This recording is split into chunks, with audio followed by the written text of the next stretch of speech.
अस्सलाम वालेकुम। क्या हाल है? उम्मीद है आप सब लोग ठीक होंगे। तो आज का टॉपिक हमारा कॉन्टैक्ट एरियाज़ के बारे में है और ये बुक के पेज नंबर 30 पर मौजूद है। आइए स्टार्ट करते हैं ए पॉइंट से। ए पॉइंट में हमें वो कह रहा है, आप देखते जाएं, मैं आपको बताता जाता हूँ। ए पॉइंट से हम किताब को पढ़ना शुरू करेंगे तो आपको मेरी बातों की समझ आसानी से आती जाएगी। चलें ए पॉइंट से स्टार्ट करते हैं। एक मुकम्मल आर्च में हर दांत अपने साथ वाले दांत के साथ मिलता है या कांटेक्ट करता है, यानी कांटेक्ट एरिया के ज़रिए साथ वाले दांत के साथ ये कनेक्ट करता है। हर दांत एक दूसरे दांत के साथ कनेक्ट हो रहा होता है, ठीक है। सिर्फ एक दांत है जिसका मीजियल कांटेक्ट एरिया दूसरे के मीजियल कांटेक्ट एरिया से मिलता है, और वो हम सेंट्रल इंसाइजर में पढ़ चुके हैं।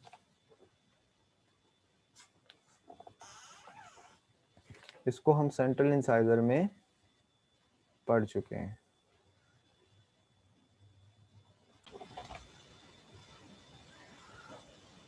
अच्छा, वो जगह जहाँ एक दांत दूसरे के साथ कनेक्ट होता है उसे कांटेक्ट एरिया कहते हैं, जैसे आपको मैं पहले भी बता चुका हूँ, ठीक है ना। एक पॉइंट पे जहाँ एक दांत दूसरे दांत के साथ कनेक्ट होता है उसे हम कांटेक्ट एरिया कहेंगे। हर दांत की प्रॉक्सिमल साइड दूसरे की प्रॉक्सिमल साइड से मिलती है।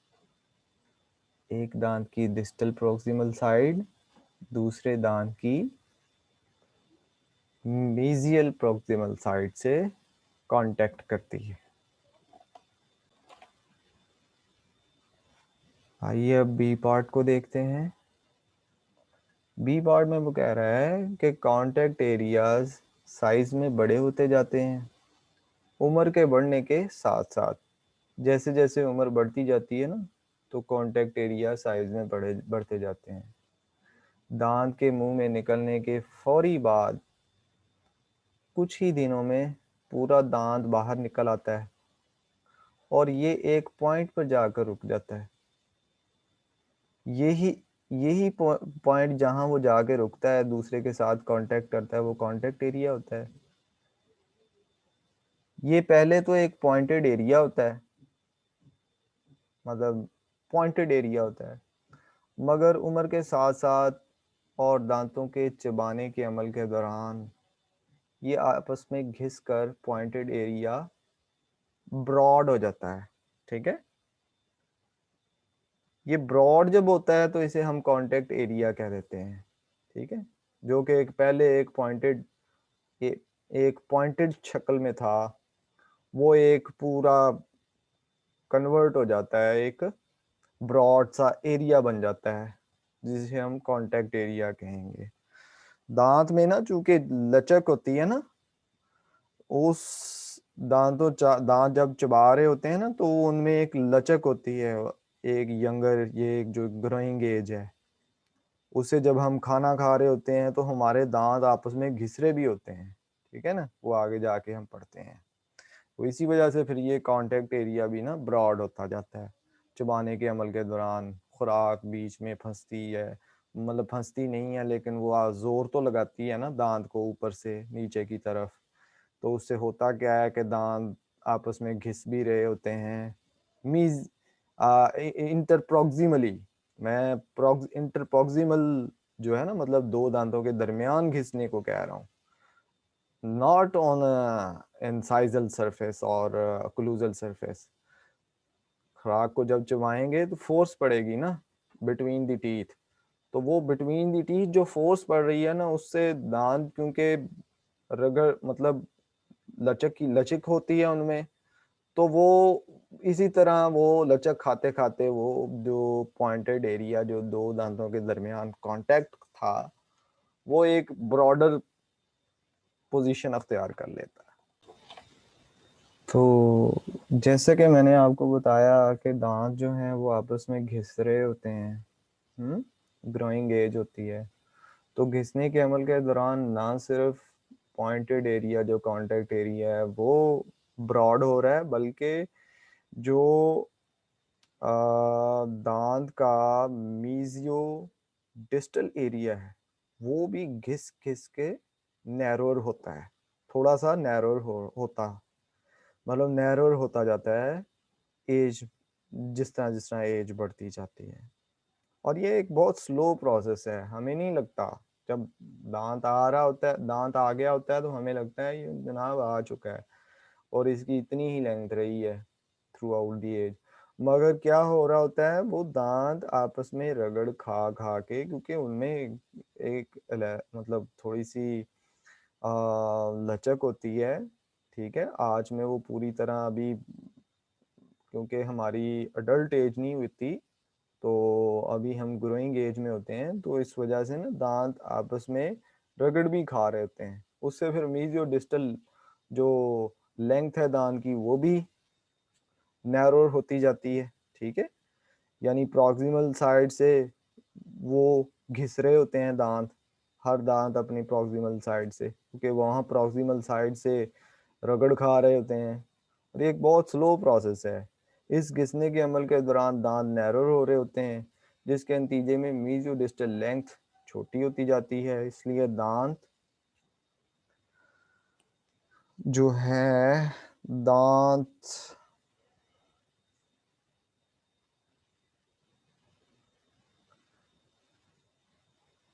दांत जो है ना वो मिड लाइन की जानिब मूव होते जाते हैं।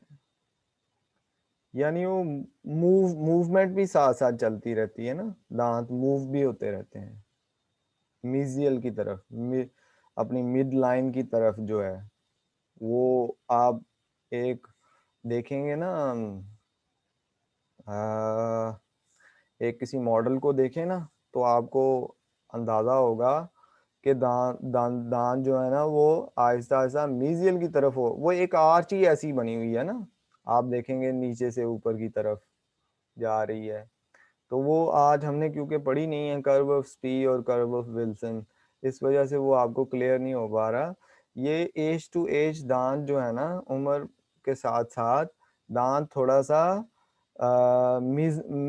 अपनी मिड लाइन की तरफ जो है ना वो शिफ्ट होता रहता है। जूं जूं वो घिसता जाता है तो वो मीजियली शिफ्ट भी होता जाता है। यहाँ से आप गौर करें ये पिक्चर से कि ये घिस घिस के ना, ये देखें, ये अपनी इनकी सर्वाइकल जो एरिया है ये शिफ्ट हुआ हुआ है, देखें मीजियल की तरफ, ये भी मीजियल की तरफ, ये भी मीजियल की तरफ, ये भी मीजियल की तरफ शिफ्ट हुआ हुआ है। ये हुआ क्यों है कि घिस घिस के ये इनकी ये जो मीजियो डिस्टल लेंथ है ये जो है ये नैरोर होती जाती है, जिसके बायस इनका ये प्रॉब्लम हो जाता है, ठीक है ना। इस वजह से ये। आइए अब हम सी पार्ट को देखते हैं। सी पार्ट में क्या लिख रहा है वो, कांटेक्ट एरिया के मुनासिब लोकेशन पर होने की बायस आर्च में स्टेबिलिटी आती है। यानी कांटेक्ट एरिया एक मुनासिब लोकेशन पर होगा तो क्या होगा कि आर्च में स्टेबिलिटी आएगी, आर्च एक स्टेबल पोजीशन में हो जाएगी। कांटेक्ट एरिया का प्रॉपर लोकेशन पर होने की वजह से चबाने के अमल के दौरान फूड पार्टिकल्स जो हैं वो दांतों के दरमियान स्लिप नहीं हो पाते। कैसे वाला, अब ये जब खाना खाएंगे हम, चबाएंगे, तो ये जब हमारा कांटेक्ट एरिया टाइट होगा बिल्कुल, ठीक है ना, प्रॉपर कांटेक्ट एरिया होगा, तो क्या है कि इनके दरमियान फूड पैकिंग नहीं होगी। बाज लोगों के दांत एंटीरियर से आगे पीछे होते हैं, तो उनमें क्या होता है, आप गौर कीजिएगा, वहाँ पे फूड पैकिंग होती है ना, वहाँ पे हैवी कैलकुलस भी डिपॉजिट हुआ होता है। मतलब बहुत सारी गंदी मंदी चीज़ें जो है फंस जाती हैं, क्योंकि उनका प्रॉपर कांटेक्ट एरिया एक दूसरे के साथ नहीं बना होता। तो प्रॉपर कांटेक्ट एरिया होने के वजह से आर्च में एक स्टेबिलिटी भी आती है, तो खाना भी सही तरह चबाया जाता है। अच्छा, दांतों के दरमियान खाने का ना ज़्यादा देर फंसा रहे अगर, तो इसको हम क्रॉनिक फूड पैकिंग कहेंगे। यानी कि बहुत पुराना खाना यहाँ पे फंसा रहा, तो ये क्रॉनिक पैकिंग ही हो गई। तो क्रॉनिक पैकिंग जो है वो प्रॉपर कांटेक्ट एरिया के ना होने की वजह से ही होगी। अगर कांटेक्ट एरिया प्रॉपरली टाइट होगा तो फूड पैकिंग तो नहीं ना हो पाएगी। और ये फूड पैकिंग ना सिर्फ सॉफ्ट टिश्यू यानी मसूड़ों की सोजिश का बाइस बनेगी, बल्कि दांत के बोनी स्ट्रक्चर को भी डैमेज कर सकती है। देखें ना, अगर हम ये फूड की पैकिंग यहाँ पे होगी, यहाँ पे कांटेक्ट एरिया नहीं है, अगर प्रॉपर नहीं है, तो क्या होगा कि खुराक यहाँ पे फंसेगी। यहाँ पे जब ये फंसेगी तो पेरियोडोंशियम जो यहाँ पे मसूड़ा यहाँ पे अटैच्ड है between the teeth, between the proximal surface जो है, वो जो ये मसूड़ा यहाँ पे अटैच्ड हुआ है, उसकी अटैचमेंट ख़त्म हो जाएगी। यहाँ पे क्या होगा, फिर वो फूड पैकिंग बन जाएगी।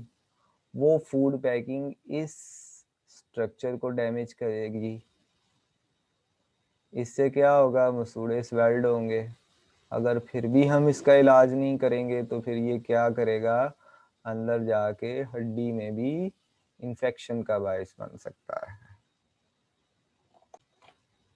इसलिए हम जब भी कोई नया दांत लगाते हैं या कोई फिलिंग वगैरह कोई ऐसी करते हैं, रिस्टोरेशन का कोई भी प्रोसेस करते हैं, तो हम कांटेक्ट एरिया का ख़ास ख्याल रखते हैं कि यानी अगर हम ये मिसाल के तौर पर ये दांत जनाब हमारा मिस हुआ था, तो हम ये नया दांत लगाने लगे हैं, तो हम ये डेफिनेटली ये इस चीज़ का ख्याल रखेंगे कि इसका कांटेक्ट एरिया दूसरे के कांटेक्ट एरिया से ये मुनासिब कांटेक्ट एरिया हो, रिकमेंडेड। ठीक है ना, हमें पता, ताकि वो सही तरीके से कांटेक्ट कर रहा हो यहाँ पे भी और यहाँ पे भी, ताकि फूड की पैकिंग ना हो पाए, फूड इनके दरमियान फंस ना पाए। इससे हम खास ख्याल रखेंगे इसका। चलें जी, अब हम डी पार्ट की तरफ आते हैं। अच्छा, डी पार्ट में भी ये कह रहा है कि फूड पैकिंग होने से बचाने के लिए ना सिर्फ कांटेक्ट एरिया टाइट होना चाहिए, यानी जिस जगह वो दांत, खा वो मीजियल कांटेक्ट एरिया हो या डिस्टल कांटेक्ट एरिया हो से मिल रहे हों, वो जगह अच्छे तरीके से टाइट होनी चाहिए। और हम जब भी नया दांत लगा रहे हों तो उस वक्त भी इस ऐसे ही हमने ध्यान के साथ काम करना है। ठीक है ना, जब भी हम नया दांत लगा रहे हों, बल्कि हम ये भी देखेंगे कि उस दांत के कांटेक्ट एरियाज की दोनों डायरेक्शंस देखेंगे, यानी इंसाइजो सर्वाइकली हम देखेंगे कि हम, और फेशियो लिंगुअली भी देखेंगे, इंसाइजो सर्वाइकली भी देखेंगे कि उसका कितना कांटेक्ट एरिया हमने उसके साथ लगाना है। ठीक है, जब भी हम रिस्टोरेशन कर रहे होंगे, और फेशियो लिंगुअली भी अच्छी तरह जांचेंगे कि अच्छी तरह से टाइट कांटेक्ट एरिया बने, यानी खाना कहीं से भी अंदर पैक होने ना पाए और फूड का फ्लो स्मूथली चलता रहे।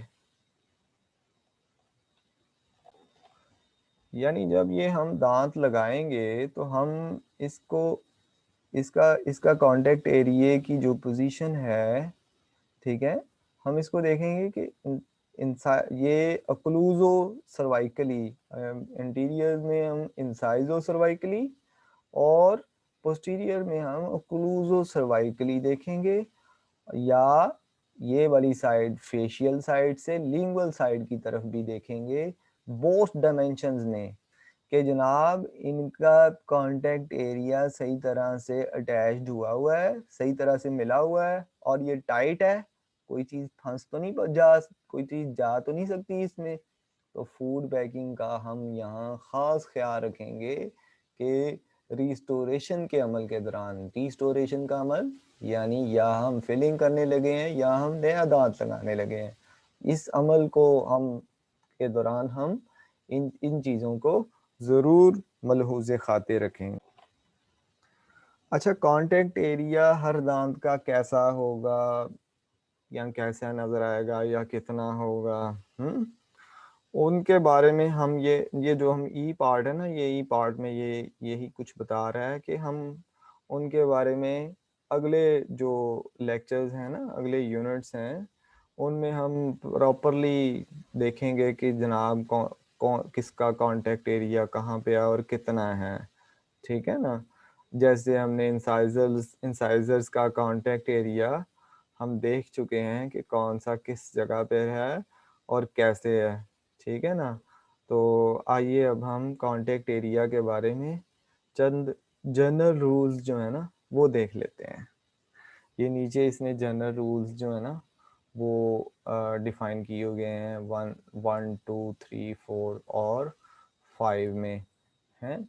ये जो है ना इसने जनरल रूल्स इसके डिफाइन किए हैं, तो हम वो उसके बारे में अब देख।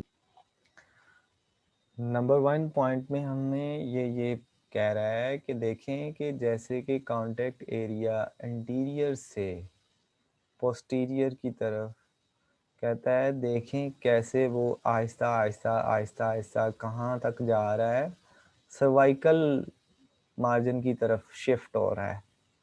इसका ऊपर है, इसका उससे नीचे है, इसका उससे नीचे है, इसका उससे नीचे है, तो ये आहिस्ता आहिस्ता आहिस्ता आहिस्ता ये नीचे सर्वाइकल की जानिब, ये पीछे दांतों में पोस्टीरियर के दांतों में मोर सर्वाइकली ये शिफ्ट हो रहा है। और आगे अब मज़ीद दूसरे पॉइंट में ये कह रहा है कि आप देखें कि मीजियल कॉन्टेक्ट एरिया से डिस्टल कॉन्टेक्ट एरिया जो है वो मोर सर्वाइकली है, यानी वो उससे ज़्यादा नीचे है। ये निस्बतन ऊपर इंसाइजल साइड पे ज़्यादा है और ये ओक्लूजल साइड पे जा रहा है, ठीक है। ये मोर सर्वाइकली है जो इसका डिस्टल एरिया है। हर दांत का डिस्टल एरिया जो है वो मीजियल कॉन्टेक्ट एरिया से थोड़ा सा सर्वाइकली है। आगे अब ये जो है थर्ड पॉइंट में ये बता रहा है कि कांटेक्ट एरिया जो है ना वो देखें कि आहिस्ता आहिस्ता जैसे जैसे बैक पे हम पोस्टीरियर में जाते जा रहे हैं तो वो साइज में जो है ना वो बड़ा होता जा रहा है, ठीक है। पोस्टीरियर की जानिब जाते जाते जो है ना वो कांटेक्ट एरिया बड़ा होता जा रहा है। यहाँ थोड़ा सा छोटा होगा, यहाँ थोड़ा सा बड़ा होगा, यहाँ थोड़ा सा बड़ा होगा, हाँ, ऐसे आहिस्ता आहिस्ता आहिस्ता आहिस्ता कांटेक्ट एरिया बढ़ता जाता है। अच्छा, फोर्थ पॉइंट में वो कह रहा है कि इंटीरियर के दांतों के कांटेक्ट एरिया की लोकेशन जो है ना वो अमूमी तौर पर फेशियोलिंगुअली देखें तो सेंटर में होती है, हैं। फेशियोलिंगुअली आपको पता है ना, फेशियल यानी लेबियल साइड से लिंगुअल साइड की तरफ देखें तो वो कह रहा है कि ये दरमियान में होती है, ठीक है ना, सेंटर में होती है इसके। तो ये बात ये इंटीरियर के दांतों में कर रहा है, यानी ये कैनाइन तक। ये पोस्टीरियर के दांतों में अब ये फिफ्थ पॉइंट में बता रहा है, फिफ्थ पॉइंट में ये कह रहा है कि पोस्टीरियर के दांतों में भी फर्स्ट प्रीमोलर से मोलर्स की तरफ जाते हुए कांटेक्ट एरिया होता सेंटर में ही है, मगर उसका ज्यादातर पोर्शन जो है ना वो शिफ्ट हुआ होता है किधर, बक्कल साइड की तरफ। मतलब आगे जाते हुए ये कांटेक्ट एरिया रहना सेंटर में ही है, ठीक है ना। अगर हम फेशियो लिंगुअली देखेंगे तो रहेगा सेंटर में ही, मगर उसका ज्यादा पार्ट जो होगा वो बक्कल साइड की तरफ होगा। यानी यहाँ से, अब ये बिल्कुल मिड में है ना, है, तो ये इसका आते आते आते आते पीछे आते आते वो कह रहा है कि ये ज्यादा पार्ट इसका बक्कल की जानिब होगा। तो ये बेटा 5 पॉइंट थे इसके, जो जो के ये हमने कॉन्टेक्ट एरियाज के टॉपिक में पढ़ने थे, डिटेल डिस्कस करना था। तो उम्मीद है आप लोगों को इस लेक्चर की समझ आ जाएगी। मैंने जिस हिसाब से आपको तर्जुमा करके भी बताया है और सारा साथ जो मैंने आसान लैंग्वेज में आपको समझाने की कोशिश की है, उम्मीद है आप लोगों को समझ आ चुकी होगी। तो मुझे नेक्स्ट लेक्चर के लिए इजाज़त दें। इंशाल्लाह हम मज़ीद नेक्स्ट लेक्चर जो है वो आपको डिलीवर करेंगे ऐसे ही। तो अल्लाह ताला आपका हामी और नासिर हो।